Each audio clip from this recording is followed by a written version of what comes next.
இந்த வேளையிலையும் சாலோனின் தரிசனம் டிவி மூலமாக உங்களை மீண்டும் சந்திக்க வைத்த பரிசுத்த ஆவியானவருக்கும் தேவனுக்கும் நன்றி செலுத்துகிறோம். வாழ்த்துக்களையும் வணக்கத்தையும் தெரிவித்துக் கொள்கிறோம். ஆம், கடந்த நாட்களில் நாம் ஜெபத்தை பற்றியும் தானத்தை பற்றியும் தர்மங்களை பற்றியும் அப்போஸ்தலர் 10வது அதிகாரம் 1 4 வேத வசனங்களை நாம் தியானித்தோம். அப்போ தியானித்து அநேக காரியங்களை நான் உங்களுக்கு அந்த ஜெபம் தானம் தர்மங்கள் மூலமாக நாம் எப்படி நமக்கு தேவன் விடுதலை கிடைக்கிறது, தேவனுடைய ராஜ்யத்தை கட்ட முடியும், தேவ சமூகத்தில் நாம் எழும்பி பிரகாசிக்க முடியும் என்பதை பற்றி நான் உங்களுக்கு விரிவாக விளக்கமாக நான் சொல்லியிருந்தேன். இன்றைக்கு வேளையிலும் நாம் செய்கிற ஒவ்வொரு காரியங்களை வைத்துதான் நமக்கு கிடைக்கிற பலன் நம்மோட கூட வருகிறது. தேவனுடைய ஆசீர்வாதம் நம்மளோட கூட வருகிறது. ஆகையினால எல்லாருக்கும் ஆசீர்வாதம் கிடைக்கும், எல்லாமே கிடைக்கும், எல்லா காரியங்களிலும் தேவன் நமக்கு விடுதலை கொடுப்பார் என்ற நாம் நிச்சயத்தோடு தான் இருக்கிறோம். ஆனாலும் உலகத்தில் நம்ம வாழ்கிற நாட்களில் நாம் என்ன செய்து கொண்டிருக்கிறோம்? தேவனுக்கு நாம் கணக்கு கொடுக்க வேண்டியவர்களாக நாம் உலகத்தில் வாழ்கிற நாட்களை நாம் நினைக்க வேண்டும். ஏனென்று சொன்னால் கடைசியில ஆண்டவருடைய 2ஆம் வருகையிலே ஆண்டவர் முதலிலே அந்த இறந்து போன நோவா காலம் வரைக்கும், நோவா காலம் முடிந்த பிறகு இயேசுவின் காலம் வரைக்கும் இறந்து போன ஆத்துமாக்களுக்கு ஆண்டவராகி இயேசு கிறிஸ்து மரித்த பிறகு 3 நாள் பாதாளத்திலே அவர் தங்கி பாதாள அறையிலிருந்து எல்லா ஆத்துமாக்களுக்கும் பரிசுத்த பைபிளை பற்றின தேவனுடைய சித்தாந்தத்தை பற்றின அவர் அங்கே எல்லாருக்கும் கற்றுக் கொடுத்து மனம் மாறுதலுக்குண்டான பாவ மன்னிப்புக்குண்டான அனைத்து விதமான நிச்சயத்தை அவர் தெரிவித்து தான் 3ஆம் நாள் அவர் உயிரோடு எழுந்தார். அல்லேலூயா! இதை நாம் தெரிந்து கொள்ள வேண்டும். நாம் பாவ மன்னிப்பு உண்டு. ஏனென்று சொன்னால் ஆண்டவராகி இயேசு கிறிஸ்துவை பிடித்து அடித்து நொறுக்கி அவரை கொலை செய்து சிலுவையிலே தொங்க விட்டிருந்தார்கள்.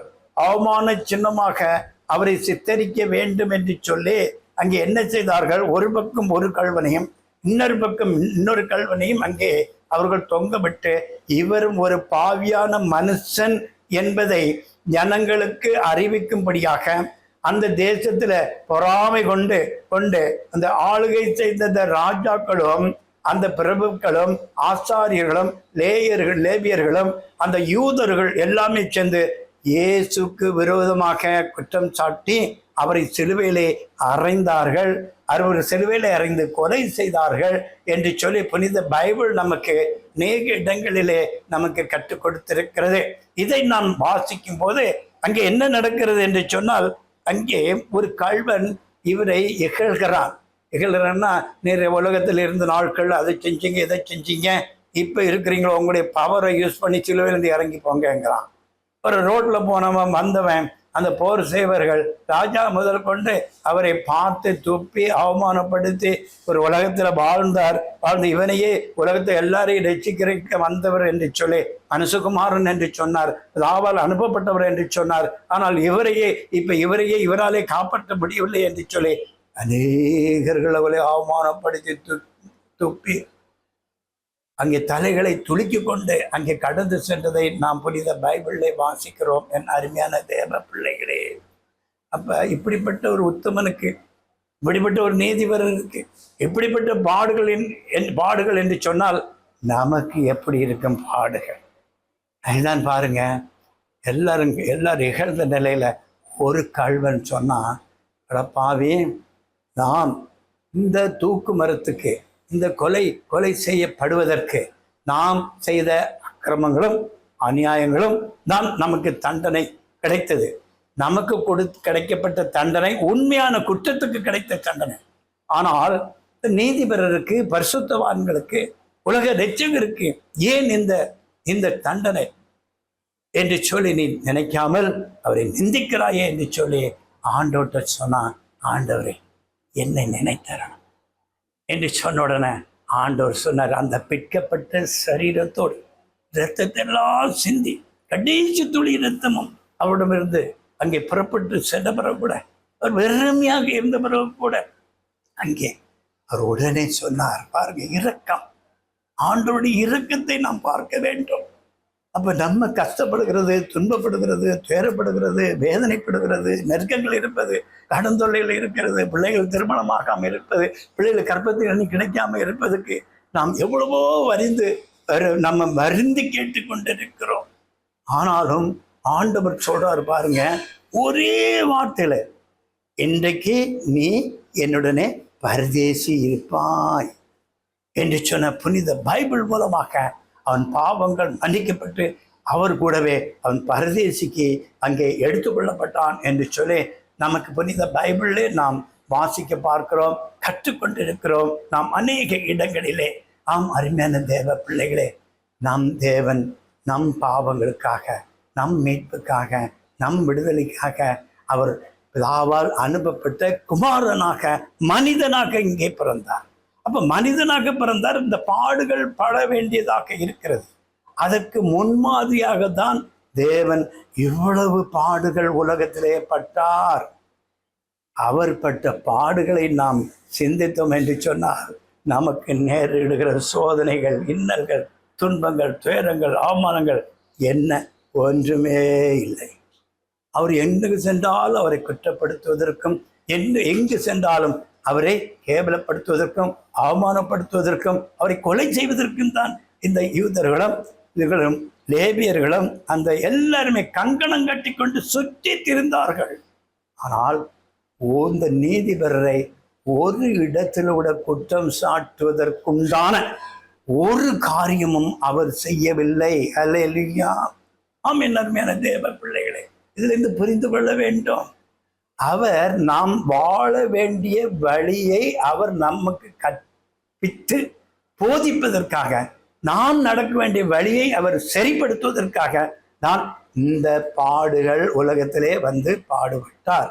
என்னை விடவா உங்களுக்கு பாடுகள் என்று சொல்லி தேவன் நம்மளை கேட்கிறார். அப்ப கேட்கும்போது அங்கே ஒரு நமக்கு நியாய தீர்ப்பு இருக்க 2ஆம் வருகையில் வரும்போது அங்கே அந்த பாதாளத்தில் இருக்கிற எல்லா ஆத்துமாக்களும் முதல்ல உயிர்த்தெழுவதற்காக அங்கே கடந்து செல்வார்கள். தேவ சமூகத்துல அங்கே கடந்து செல்லும் போது முதலிலே அங்க ஒரு புஸ்தகம், அந்த வரவு கணக்கு புத்தகம் ஒன்று அங்கே வைக்கப்பட்டிருக்கிறது. குறிப்பாக சொல்ல வேண்டும் என்று சொன்ன, நான் உலகத்தில் வாழ்ந்த நாட்கள்ல நான் என்ன செஞ்சேன், அந்த ஒரு புஸ்தகம், நினைவூட்ட புஸ்தகம் அங்கே உண்டு. அடுத்தது நியாய தீர்ப்பு உண்டு. நீ வாழ்ந்த நாட்கள் என்ன செஞ்ச என்று, அந்த நியாய தீர்ப்பு நாளிலே நாம் என்ன பதில் சொல்வோம்? நான் வாழ்ந்தேன், அதை செஞ்சேன், இதை செஞ்சேன், அப்படி செஞ்சேன், ஏதாச்சும் சாக்கு போக்கு சொல்ல முடியுமா? அந்த கொர்நேலியு மாதிரி உண்மையாக சுத்தமாக தேவனுக்கு பயந்து வீட்டாளர் கூட இரவு பகல் ஜெபம் செய்து தான தர்மங்களை செய்து தேவனுக்கு பிரியமான காரியங்களை நாம் வாழ்ந்த நாட்களில் செய்தோம் என்று சொன்னால்தான் அந்த நியாய தீர்ப்புக்கு பரலோ ராஜ்யம் நமக்கு இல்லை என்று சொன்னால் தள்ளப்பட்டு நாம் பாதாளத்துக்கு கடந்து செல்வர்களாக காணப்படுகிறோம். இன்றைக்கும் பாருங்க என் அருமையான தேவ பிள்ளைகளே, இங்கே அப்போஸ்தலர் 9வது அதிகாரத்துல நம்ம 38 இருந்து நாம் 42 வரைக்கும் நாம் வாசித்தோம் என்று சொன்னால், இங்கே நமக்கு ஒரு சகோதரியை பற்றி, அந்த சகோதரி எப்படிப்பட்ட வாழ்ந்த நாட்கள்ல எப்படிப்பட்டவராக அங்கே காணப்பட்டார் என்பதை பற்றி நாம் இங்கே வாசிக்க கேட்கிறோம். பாருங்க, இது அழகாக சொல்லிக் கொடுக்கப்பட்டிருக்கிறது. 35 லித்தாவிலும் சாரோனிலும் குடியிருந்தவர்கள் எல்லாரும் அவனை கண்டு கர்த்தரிடத்தில் திரும்பினார்கள். அடுத்தது யோப்பா பட்டணத்தில் கிரேக்கு பாஷைகளே 36 பாருங்க, இது ரொம்ப முக்கியம். யோப்பா பட்டணத்தில் கிரேக்கு பாஷைகளே தெற்கால் என்று அர்த்தம் கொள்ளும் தவித்தாள் என்ற பேருள்ள ஒரு சீசி இருந்தால், அவர் நற்கிரிகைகளையும் தர்மங்களையும் மிகுதியாய் செய்து கொண்டு வந்தாள். அப்ப பாருங்க, யோப்பா பட்டணத்திலே கிரேக்கு பாசையிலே தெற்காள் என்று அர்த்தம் கொள்ளும் தபித்தாள் என்னும் பேருடைய ஒரு சீசி அங்கே வாழ்கிறார். அப்ப தபித்தாள் என்ற ஒரு சீசி யோப்பா பட்டணத்திலே கிரேக்கு பாசையிலே தெற்காள் என்று சொல்லுவாங்க என்று அர்த்தம் கொள்ளும் தபித்தாள் என்றும் பேருள்ள ஒரு சீசி. அவள் என்ன செஞ்சா பார்த்தீங்களா? நற்கிரிகைகளையும் 1, 2வது தர்மங்களையும் 3 மிகுதியாய் செய்து வந்தாள். ஆம், அருமையான தேவ பிள்ளைகளே, நற்கிரியைகள் நம் வாழ்க்கையில, கிறிஸ்தவ வாழ்க்கையில, மனித வாழ்க்கையில, நாட் ஓன்லி கிறிஸ்டியன், மனித வாழ்க்கையில நற்கிரியைகள் மிக மிக முக்கியமாக காணப்படுகிறது. நீங்க புரிந்து கொள்ள வேண்டும். அதுக்கு பிறகு பாருங்க, 2வது தர்மங்களையும் தான தர்மங்களையும் செய்து கொண்டு வந்தாங்களாம். அப்ப பாருங்க, இங்கேயும் அப்போஸ்தலர் 10 நம்ம வாசித்தோம், கொர்நேலியு என்ன செய்து கொண்டிருந்தார் என்று சொல்லி. அதே மாதிரி இங்கேயும் பட்டணத்துல தர்ம தவித்தால் தர்மங்களை மீதியாக செய்து கொண்டு வந்தார். அந்நாட்களிலே அந்த சகோதரி வியாதிப்பட்டு மரணம் அடைந்தாள். அவளை குளிப்பாட்டி மேல் வீட்டிலே கிடைத்து வைத்திருக்கிறார். பாருங்க, அவ்வளவு அற்புத அடையாளங்கள் செய்து தேவனுக்கு பிரியமான காரியங்களை செய்த அந்த அந்த சகோதரி என்ன நடக்கிறது? நோய்வாய்ப்பட்டு மரித்து போய்விடுகிறார். அல்லேலூயா. 38 பாருங்க, யோப்பா பட்டணம் லித்தா ஊருக்கு சமமானபடினாலே பேதுரு அவ்விடத்தில் இருக்கிறார் என்று சீசர்கள் கேள்விப்பட்டு தாமதம் இல்லாமல் தங்களிடத்தில் வர வேண்டும் என்று சொல்லும்படி 2 மனுஷர்களையும் அவரிடத்தில் அனுப்பினார்கள். அப்ப யோப்பா பட்டணத்துல பேதுரு என்ற சொல்ல தீர்க்கதரிசி, ஆண்டோருடைய ஊழியக்காரர், ஆண்டோருடைய வார்த்தையை சொல்றவர், பிரபலமானவர், தைரியமுள்ள ஒரு பேதுரு அங்கே இருக்கிறார் என்று சொல்லி சீசர்கள் கேள்விப்படுகிறார்கள். தாமதம் இல்லாமல் அந்த அப்போஸ்தலர்கிட்ட பேதுருட்ட 2 ஆட்களை அனுப்புகிறார்கள். 39 பாருங்க, பேதுரு அங்கே அனுப்புகிறார்கள். கேள்விப்பட்டு தாமதம் தங்களை வர வேண்டும் என்று சொல்லும்படி 2 மனுஷர்களை அனுப்பினார்கள். 39 பாருங்க, பேதுரு எழுந்து அவர் கூட போனான். அவன் போய் சேர்ந்த பொழுது அவர்கள் அவளை மேல் வீட்டிற்கு அழைத்து கொண்டு போனார்கள். அப்பொழுது விதவைகள் எல்லாரும் தெற்கால் தங்களுடைய கூட இருக்கையில் செய்திருந்த அங்கிகளையும் வஸ்திரங்களையும் காண்பித்து அவளை சூழ்ந்து நின்றார்கள். அப்ப நம்ம உலகத்துல நம்ம வாழ்ந்த நாட்கள் என்ன செஞ்சோங்கிறது தான் முதல்ல நிற்கும் சாட்சியாக. உலகபூர்வமாக வாழ்ந்து இப்ப இருக்கிற பாருங்க, அநேக குடும்பங்களில் நேற்றை கூட ஒரு இடத்துல பேசி கொண்டு இருக்கும் போதே ஒரு சகோதரி ஒரு ஸ்டபை தூக்கி கொண்டு வந்தாங்க. என்னம்மா ஸ்டபை தூக்கி கொண்டு வருகிறாய் என்று கேட்டால், ஐயா, என் கணவன் பொல்லாதவன், குடிப்பதற்காக இந்த ஸ்டவ் மேலே இருக்கிற அந்த பர்னர் பித்தளை அதை கூட கொண்டு காய்கறிகளில் போட்டு குடிச்சுட்டாங்கய்யா. பிள்ளைகள் ஸ்கூலுக்கு போயிருக்காங்க, வர்றதுக்கு முன்னாடி நான் அதை ரெடி பண்ணி பிள்ளைகளுக்கு சமைக்க வேண்டுமே ஐயா, என்ன செய்வது என்று சொல்லி பாருங்க. இப்படி ஒவ்வொரு குடும்பங்களிலும் பெரிய பெரிய பெரிய பெரிய பெரிய பெரிய ஆசீர்வாத குறைவு, சமாதான குறைவு, அழுகையும் பற்கடிப்பும் நடந்து கொண்டிருக்கிறது. இதைத்தான் பாருங்க. ஆனால் இந்த தெற்கால் வாழ்ந்த நாட்களில் என்ன செய்தாங்க என்று கூட இருந்தவர்கள் சாட்சி சொல்றாங்க. அதனால அருமையான தேவ பிள்ளைகளை, நம்ம உலகத்துல வாழ்கிறது அரிது. நாம் வாழ்ந்தாலும் சாட்சி உள்ளவர்களாக நம்ம காணப்பட வேண்டும். ஆண்டவர் சாட்சி உள்ளவராக இருக்கிறாரா இல்லையா? அதே மாதிரி ஆபேல் காயின் காரியத்தில் பாருங்க, காயின் இன்னும் காணிக்கையை தான் கொடுத்தான், ஆபேலும் காணிக்கையை தான் கொடுத்தான். காயின் அந்த அவருடைய விளை நிலத்தில் இருந்து அந்த பொருட்களை கொண்டு ஆண்டவர் சமூகத்துல காணிக்க வைத்தான். இருந்தாலும் ஆண்டவர் அந்த காணிக்கையை அங்கீகரிக்கவில்லை. ஆபேல் தன் வளர்த்த அந்த ஆட்டுக்குட்டியிலே முதல் ரகமான ஒரு ஆட்டுக்குட்டியை கொண்டு தேவனுக்கு காணிக்கையாக ஒப்பு கொடுத்தான். அந்த காணிக்கை தேவனுக்கு பிரியமாக இருந்தபடினாலே அந்த ஆபேலை தேவன் ஆசீர்வதித்தார். இதை கண்டு பொறாமை கொண்ட அந்த காயின், இவன் இருந்தால் என் காணிக்கையை தேவன் அங்கீகரிக்க மாட்டார், இவன் முதற்தரமான காணிக்கையை கொடுக்கிறான், இவன் சாட்சியுள்ளவனாக இருக்கிறான், ஆகையினால இவனை கொலை செய்ய வேண்டும் என்று சொல்லி கொலை செய்து விடுகிறான் வயல்வெளியிலே அழைத்து. அப்ப அவன் ரத்தம் பூமியிலே சிந்துகிறது. அப்போ சிந்தும்போது அந்த இரத்தமானது பூமியில இருந்து தேவனை நோக்கி கூப்பிடுகிறது. ஆண்டவரே ஆண்டவரே ஆண்டவரே என்று கூப்பிட்ட போது ஆண்டவர் அந்த காயின்றை கேட்கிறார், நீ உன் சகோதரனை என்ன செய்தாய், என்ன செய்தாய் என்று கேட்கும்போது, நான் என்ன அவனுக்கு வேலைக்காரனா, அதிகாரியா, என்னிடம் கேட்கிறீரே என்று சொல்லி அவன் பதில் கொடுக்கிறதை பார்க்கிறோம். ஆனால் உத்தமாக நடந்த அந்த ஆபேலின் இரத்தம் தேவனை கூப்பிட்டது. அவன் சத்தம் தேவ சமூகத்திலே எட்டினது. ஹல்லேலூயா. அருமையான தேவ பிள்ளைகளே, அங்கே இந்த தெற்கால் செய்த கூட இருந்த அந்த அந்த இருக்க சகோதரிகள் எல்லாம் அங்கேகளையும் வஸ்துகளையும் அவனுக்கு காண்பித்து அவனை சூழ்ந்து நின்றார்கள்.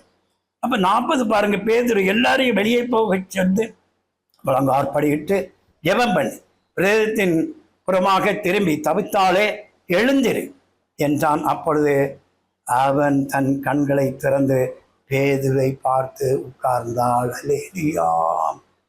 அப்போ நன்மையும் தீமையும் நம்ம கையில் இருந்து தான், நம்ம கையிட்டு செய்கிற வேலைகளிலிருந்து தான் தேவனை எந்த அளவுக்கு நாம் விசுவாசிக்கிறோமோ, தேவனுக்கு நமக்கு கற்பித்த அந்த கட்டளையின்படி எப்படி நம்ம செயல்படுகிறோமோ, செய்கிறோமோ, உலகத்தில் வாழ்கிறோமோ, அதை பார்த்து தான் பரலோக ராஜ்யம் நமக்கு தீர்ப்பு வழங்குகிறது.